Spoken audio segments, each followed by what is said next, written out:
du côté de la régie exactement mbokk yi dañuy daal di àddu jëm si li nga xam ne moo di mbiru Farba Ngom saisie spectaculaire le juge confisque les biens de Farba Ngom entre Mbour Thiès et Rufisque ma ne kon nag juge bi exactement confisqué na ay moomeelu ki nga xam ne moo di Farba. L'étau judiciaire se resserre davantage autour de Farba Ngom, maire de la commune d'Agnam, dans le cadre de la procédure ayant conduit à son placement sous mandat de dépôt. Ses avocats ont lancé une nouvelle offensive judiciaire donc mbiru ki nga xam ne moo di Farba. amaana benn tournant bu yees suñ sukkandiku si xibaar yi nga xam ni itam moom la Libération daal di yéegi le président du collège des juges d'instruction bu pôle judiciaire financier bi nga xam ni itam moo daal di chargé premier cabinet moo daal di signé ñaari ordonnance de saisie conservatoire à l'endroit war ko à l'encontre de l'élu di li nga xam ne moo di le maire. La première mi ngi visé li nga xam ne moo di benn compte Farba Ngom boo xam ni itam mi ngi foofu saanu NCA banque alors benn bi aussi mooy son patrimoine immobilier. C'est ainsi que le juge d'instruction Idrissa Diakha mu daal di ordonné aussi benn ko saisie de pas moins de 11 titres fonciers daal di ko li nga xam ne moo di saisir daal di koy répartir ci ay localités yu ko gën a fasantu ko sàng maa ko doon wax digganteeg Mbour la Thiès ak li nga xam ne moo di Tëngéej mu nekk décision boo xam ni itam dina marqué lool nga jëm si mbiru ki nga xam ne moo di Farba ak li nga xam ni itam ñu koy daal di toppee si kanam yoon ak wàllu ko yoonal. En riposte les avocats du maire d'Agnam ñoom nag introduit neen benn ko appel contre l'ordonnance devant la chambre d'accusation financière. Mais enfin tout d'abord jëm si mbiru ki nga xam ne moo di Farba Ngom exactement ak li nga xam ne moo di yoon ak wàllu ko yoonal Idrissa Diakha mu daal di dem li nga xam ne moo di direct wala kon dem saisir li nga xam ne moo di ñaari merci Farba benn bi compte NCA banque benn bi aussi wàllu ko immobilier ak wàllu ko foncier patrimoine am digganteeg Mbour Thiès jàpp li nga xam ne moo di Tëngéej exactement naka na ko daal di jàngatee. oui da doon jaay ni que am na ay bien Farba da doon jaay ni que am na ay bien mu daanu si. mais c'est ça mu daanu ci loolu yow dañ laa tëj en attendant ñu wëyal enquête ci un rapport de la scientifique yow ngay jaay le pôle financier judiciaire ni que am nga alal. ngay jaay pôle financier juge bi nga koy jaay ni que am nga ay bien maintenant ils vont saisir ces biens là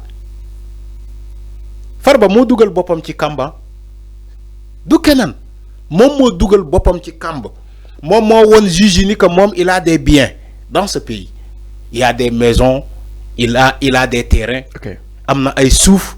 am na ay kër am na xaalis moom moo ko jaay juge bi dem saisir tëb.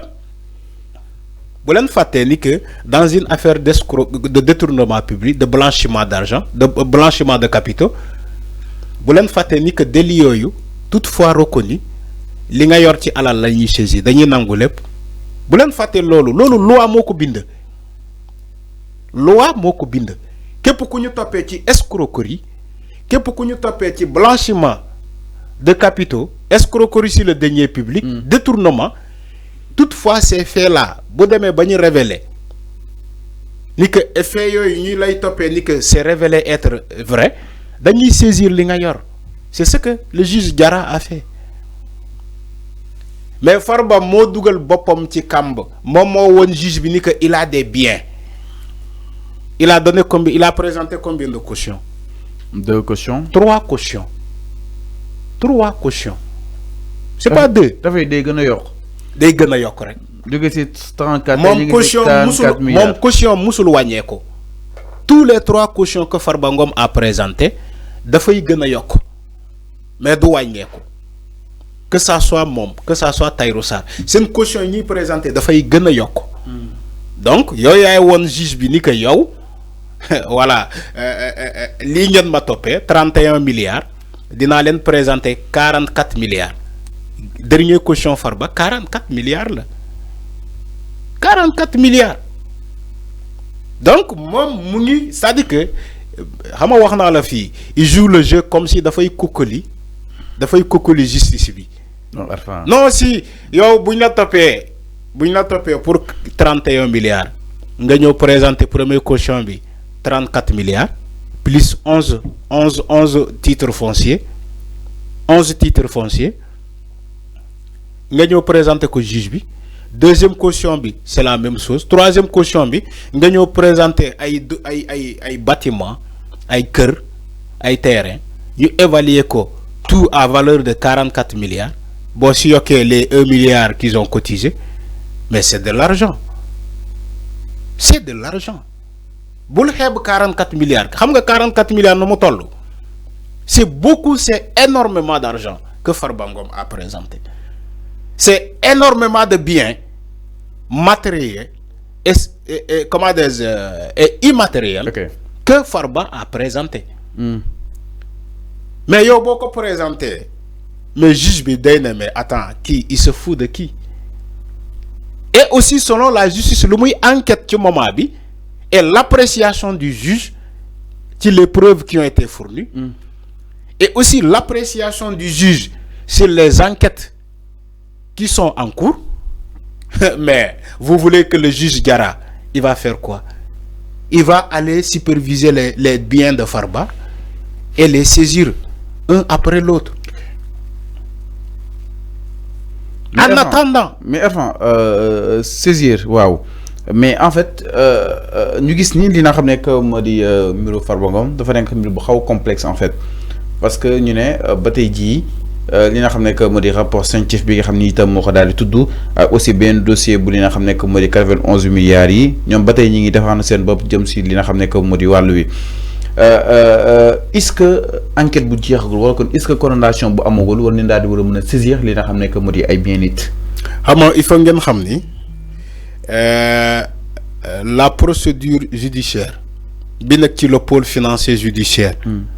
c'est pas la même chose bi nekk ci les tribunaux ordinaires yoo xamante ne dañuy ne wooy comment dirais-je procédure pénale wala lii ak lii.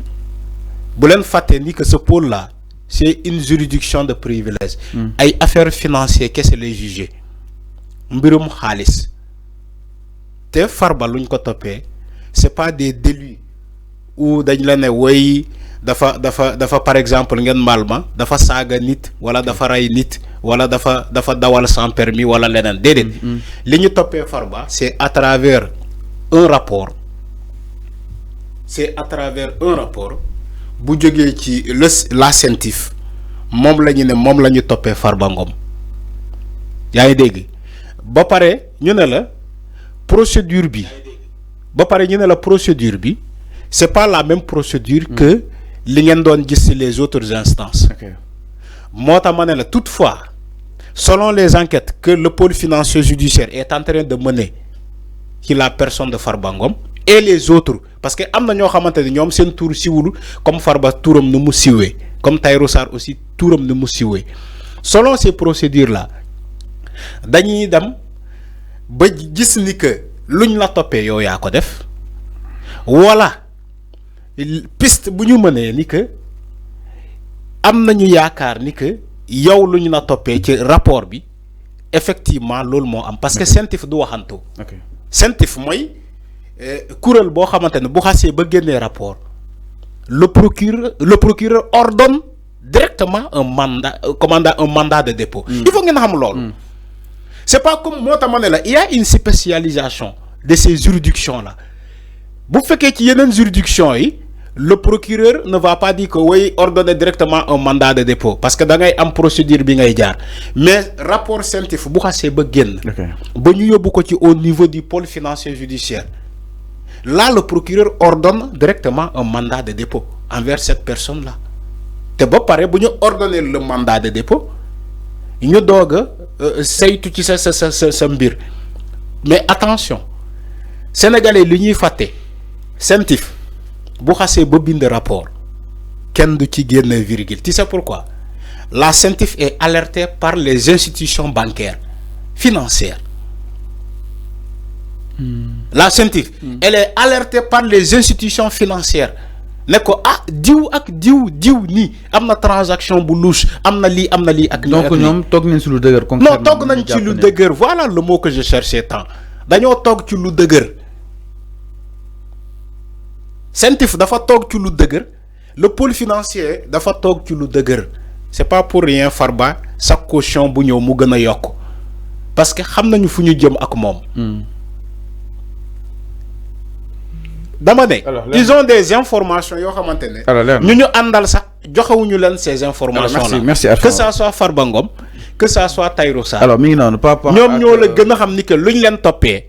il y a une très grande part de vérité là-dessus. alors mi ngi noonu par rapport ak mbiru li nga xam ne que moo di Farba Ngom si kanam yoon ak wàllu yoonal donc mu ne jàpp ni nag li nga xam ne que moo di boobu di miir ba tey mi ngi nekk daal di li nga xam ne que moo di sur exactement logique am alors daal di ñëw itam si